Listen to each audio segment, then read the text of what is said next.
Ci portano più speranza, più fiducia, uno sguardo che finalmente si alza verso il futuro. Per ricominciare con la tua attività, con la tua professione, per allargare i tuoi orizzonti, ricomincia con noi.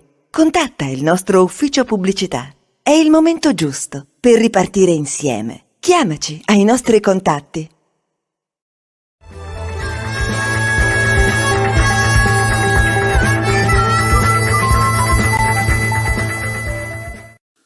Dialoghi sul tema del contrasto alla violenza sulle donne.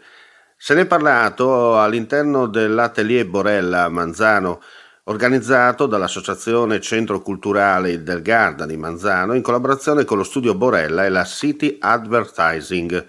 Ospiti la psicologa Mariana Pertoldi, il maestro di arti marziali Gabriele Garcea, l'avvocato Alessandra Marchi, il commissario capo della Polizia di Stato Mara Lessio della Questura di Udine della Divisione Anticrimine e il commissario della Polizia di Stato Lorena Colosetti, sempre della Questura del Capoluogo Friulano, però della sezione penale della Squadra Mobile. Il tutto con il patrocinio dei comuni di Manzano e di Povoletto e di diversi sponsor che hanno aiutato a far sì che la serata abbia avuto il suo inizio.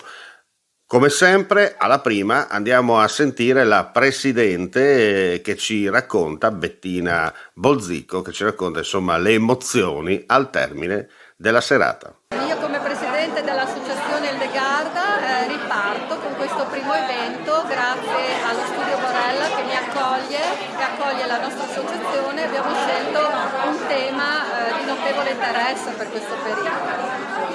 Abbiamo detto insomma un tema particolare molto importante perché la cronaca quotidiana racconta di violenza di genere purtroppo anche dalle nostre parti. Assolutamente sì, dai dati che io ho riscontrato, che ho trovato sulle statistiche, devo dire che in regione dal 39 donne che hanno subito violenza nel 2019 siamo passati al 2020 che erano quasi 60, quindi è notevole per 1,5 milioni di abitanti del Friuli e quindi è un importante tema proprio per suggerire anche a tutte le persone come approcciarsi e come identificare per poter aiutare le persone anche che ci stanno vicino o che conosciamo.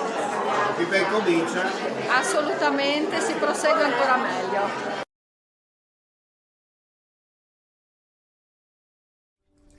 Legno Interni, falegnameria dal 1946. Rivenditore di porte a Udine, Gorizia e Trieste, porte blindate, pavimenti, serramenti, scale, arredi su misura, punto di riferimento nella qualità e nel design.